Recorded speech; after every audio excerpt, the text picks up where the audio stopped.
नमस्कार दोस्तों, स्वागत है आपका भारत गौरव न्यूज़ चैनल में। मैं मीनू राजपूत अपनी सहयोगी के साथ आज हम पहुंचे हैं हुड्डा पार्क में यूनियन मीटिंग में और बात करते हैं जो भी यहाँ जमा हुए हैं इन लोगों से। नमस्कार सर। नमस्कार जी, ये रामेर बात करेंगे। नमस्कार सर, क्या कहना चाहते हो आप, किस विषय पे आपने ये मीटिंग की है और क्या संदेश देना चाहते हो आप सरकार को? आज की हमारी मीटिंग भवन निर्माण कामगारों की जिला कमेटी की मीटिंग है। महावीर जी की अध्यक्षता में ये मीटिंग संपन्न हुई है और आज हम ये कहना चाहते हैं कि जो निर्माण मजदूर और बीओसी बोर्ड का जो एक कानून बनवाया था सरकार से लड़के निर्माण मजदूरों ने, आज सरकार उस पर कुठारा घाट करके मजदूरों को सुविधा से वंचित करना चाहती है और 32 सुविधा मिल रही है पूरा हरियाणा में। इन 32 सुविधा लेने के लिए बड़े जोर शोर से यूनियन आंदोलन किया, संघर्ष किया, उनमें बढ़ोतरी की गई है, लेकिन आज मजदूर को भटकाने का काम सरकार किया जा रहा है। 90 दिन की जो उनको जो अथॉरिटी थी उसको बदल के आज पंचायत सेक्रेटरी, पटवारी, अन्य अधिकारियों का नाम की जा रही है, लेकिन उस पर कोई मजदूर पर मोहर लगाने के लिए कोई राजी नहीं है, जिससे मजदूर बड़ी रोष में है। और जो 32 सुविधा मिला कर दी, मतलब कन्यादान की थी उस लड़की का 2 बच्चे हो जाते, कन्यादान आज तक नहीं मिल रहा। और दूसरी बात, जो औजारों के, साइकिलों के, नए तरह के ऑब्जेक्शन लाके उन फार्म को रिजेक्ट किया जा रहा है।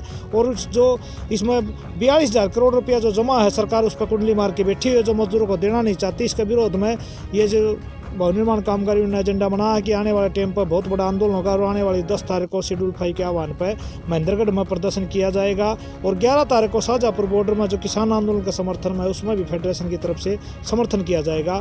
आज ये जो भविष्य के आंदोलन की चर्चा करते हुए गाँव-गाँव में सदस्यता अभियान चलाने का और गाँव में सरकार क्या कर रही है उसकी पोल खोलो अभियान भी चलाया जाएगा। आज का ये मुख्य एजेंडा था, निर्णय लिया गया है इस मीटिंग में। Thank you sir.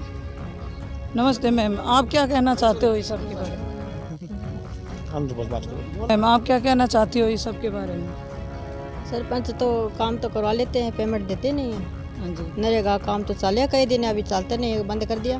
हाँ जी। सरपंच बाप का फार्म उल्टा ले लिए, अच्छा फिर क्या करे, ठल्ला बैठे। काम तो चाहे मान, अच्छा। काम तो चलते नहीं है।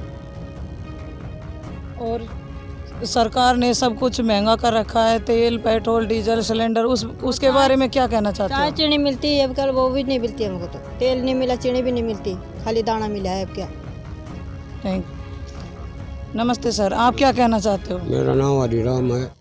मैं पहले तो भवन निर्माण के बारे में बोलूँगा कि भवन निर्माण यूनियन के जो यहाँ रेवाड़ी एडी बैठे हैं वो सरेआम मजदूर के फार्मों पर आपत्ति जताकर सारे फार्म काटे जा रहे हैं। अच्छा। और कोई भी फार्म नरेगा, कन्यादान का हो, मृत्यु का हो, उसको सबको रिजेक्ट किया जाता है।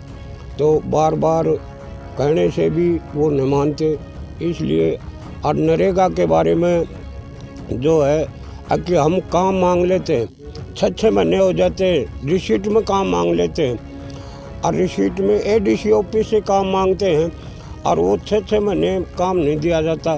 किसी गांव में 6 दिन दे देते हैं, किसी गांव में 10 दिन दे देते हैं, किसी गांव में 18 दिन। किसी प्रकार की कोई सुनवाई नहीं हो कोई रही? सुनवाई नहीं है। ये घोर अन्याय हो रहा है मजदूर के साथ और किसान के साथ। इसलिए हमने निर्णय लिया है नरेगा मजदूर, भवन निर्माण मजदूर किसानों का आंदोलन में तन मन धन से साथ जाएंगे बॉर्डर पर और वहाँ उनका समर्थन कर अपना हक की लड़ाई हम लड़ेंगे। Thank you sir. नमस्ते सर, इस मीटिंग से क्या संदेश देना चाहते हो आप सरकार को, क्या कुछ कहना चाहते हो? मेरा नाम शिव कुमार है। मैं भवन निर्माण कामगार यूनियन का कन्वेंट कमेटी का मेंबर हूँ। मैं ये कहना चाहता हूँ, सरकार को संदेश देना चाह रहा हूँ, जो बीओसी बोर्ड बना है, हाँ जी। बीओसी बोर्ड में अनेक प्रकार की शर्तें लगा दी इन्होंने। अभी उन शर्तों में सबसे पहले तो जो हमारा यूनियन का अधिकार था 90 दिन का, वो छीन लिया। और शर्तों में 11 इन्होंने सदस्य दिए हैं अभी दस्तखत करने के लिए, लेकिन हमारे ज़िले में वो सेक्टिफाई कर भी देते हैं, कोई ताल में तो करते नहीं हैं। उन जो काम दिया इन्होंने सेक्रेटरी को, पंचायत सचिव को, वीडियो को, इनको जो काम दिया वो करते नहीं है। और एक आधा कर भी देता है तो हमारा जो रेवाड़ी का अधिकारी है, जिन्हें एडी बोलते हैं, सहायक सुरक्षा निरीक्षक अधिकारी बोलते हैं, वो उस फार्म को वेरीफाई नहीं करता। वो वेरीफाई करने के लिए क्या बोलता है कि जिसने भी सेस भरा है उसके आप सिग्नेचर करवा लो। हमारे तो ये सेस भरने का काम, भरवाने का काम सरकार का है, न कि मजदूर का। वही अपनी जिम्मेवारी मजदूरों पे थोप रहे हैं कि मजदूर इसका सेस भरवाए मालिक से। हम तो मजदूर आदमी हैं, हमें तो सेस भरवाने के बारे में मालूम नहीं है। सरकार की जिम्मेवारी बनती है कि मालिक के पास जाए, हम उनका नाम दे रहे हैं, हम तो बल्कि सरकार की मदद कर रहे हैं, अधिकारियों की मदद कर रहे हैं कि हम उनका नाम लिख के दे रहे हैं कि इस आदमी के हमने इतने दिन काम किया है, इससे आप सेस भरवाओ। लेकिन वो वहाँ के अधिकारी हमारे ऊपर ही जिम्मेवारी सौंप रहे हैं कि इससे आप सेस भरवाओ, लेकिन उनका काम है ये।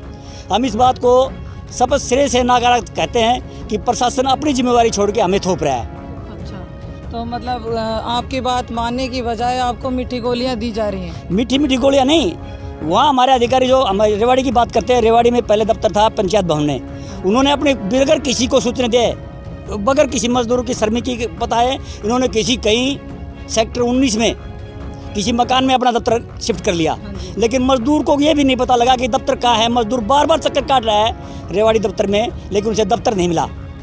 इस बात से मजदूर परेशान होकर वहाँ के और कुछ लोगों ने, कुछ मजदूरों ने उनसे बात की अधिकारियों से, जिन्होंने वापसी दफ्तर पुराने पंचायत घर में वापसी अभी लेके आए हैं। लेकिन वो बात भी मजदूर के साथ बिल्कुल धोखा कर रहे हैं। मजदूर के नीचे से पैसे लेने का काम हो रहा है।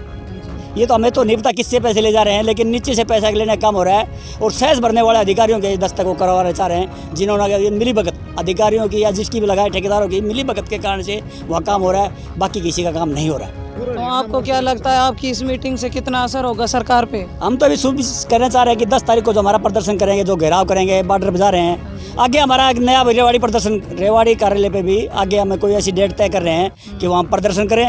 और एडी से या वहाँ के अधिकारियों से, या हम तो श्रम मंत्री सीधा कहना चाह रहे हैं, हमें तो लगता है कि श्रम मंत्री भी इन लोगों से मिला हुआ है। हमें लगता है ये बात कि श्रम मंत्री भी हो सकता है अधिकारियों से मिला हुआ है। नहीं तो हम श्रम मंत्री को बार बार ज्ञापन दे चुके हैं, हम अपने एक बार ज्ञापन दे चुके हैं, हमारी यूनियन ज्ञापन दे चुके हैं। श्रम मंत्री से मीटिंग हो रही है, श्रम मंत्री ने पीछे मीटिंग हो जाएगी, 15 दिन में सोल्यूशन कर दूंगा। उस बात को मेरे ख्याल 20 तारीख को मीटिंग, आज 15 दिन 17 दिन हो गए हैं, और भी कोई सोल्यूशन नहीं हुआ अभी तक। Thank you sir.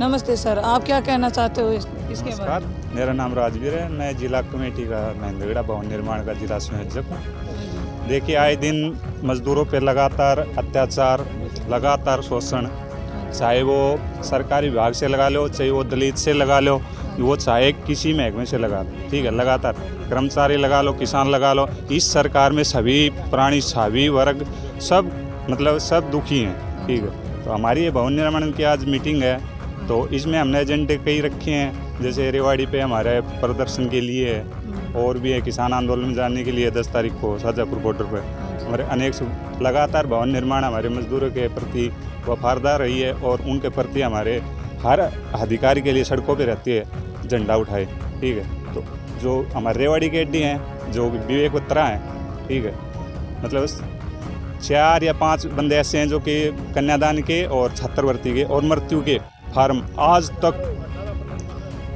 तक मतलब उनको करीब ये मान लो कि साल से 2 साल से ऊपर हो लिए, जो कि 100% हो चुके, आज तक वो पैसे उनके अकाउंट में आए नहीं आज तक, ठीक है। वो मजदूर लगातार रेवाड़ी के चक्कर लगा रहे हैं, लेकिन कभी एडी नहीं है, कभी क्लर्क नहीं है। मतलब हालात ये है कि मजदूर जाता है वहाँ और जाके वापस घर, नया बहाना सामने रहता है। हाँ, कोई न कोई बहाना जरूर रहता है। क्लर्क हैं वो तो उनका तो कहना है कि बाहर हैं, वो ठेकेदार बैठा दिए, बाहर से ले ऊपर से अंदर दिखाओ अधिकारी से और अपना काम करो। हालात ये हैं कि भ्रष्टाचार की तो ये कहते हैं कि हम नो पर्ची नो खर्ची के आधार पर जो सरकार आई है, ठीक है, हालात ये होगी खर्ची पहले दो और पर्ची बाद में लो, और ये हालात हो रही हैं।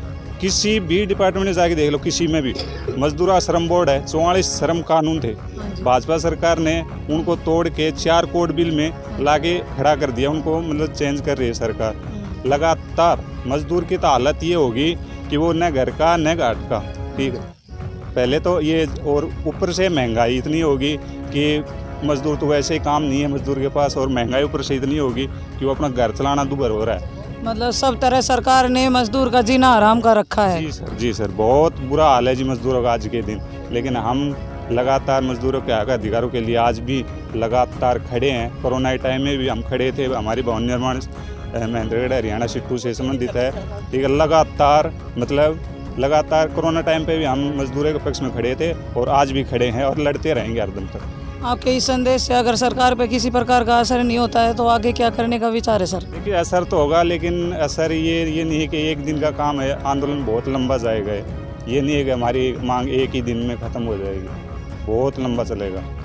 जगह जगह हर प्रकार बल्कि आंदोलन तो बहुत बड़ा टूट तो चुका है सर, नहीं। फूट पड़ने वाली बात होगी है। नहीं, हमें तो दिखाई देती नहीं है कहाँ टूट पड़ी है कहाँ फूट पड़ी है। हमारा आंदोलन तो बहुत सराटे से दौड़ रहा है, बिल्कुल कहीं भी जा लो, कहीं पूर्ण से टिकरी बॉर्डर पे जा लो, ढासा भी जा लो, शाहजहाँपुर पे जा लो, कहीं भी पलवल कहीं भी जाकर देख लो। मतलब जो ये लोग धर्म में बांटना चाहते थे ना, अब तो बिल्कुल ये हो गया कि सब हिंदू मुस्लिम सिख ईसाई बिल्कुल एक प्लेट में खाना खा रहे हैं। बताओ कहाँ टूटेगा आंदोलन। आपस में हम भाई भाई, हाँ बिल्कुल वही हो रहा है। हाँ।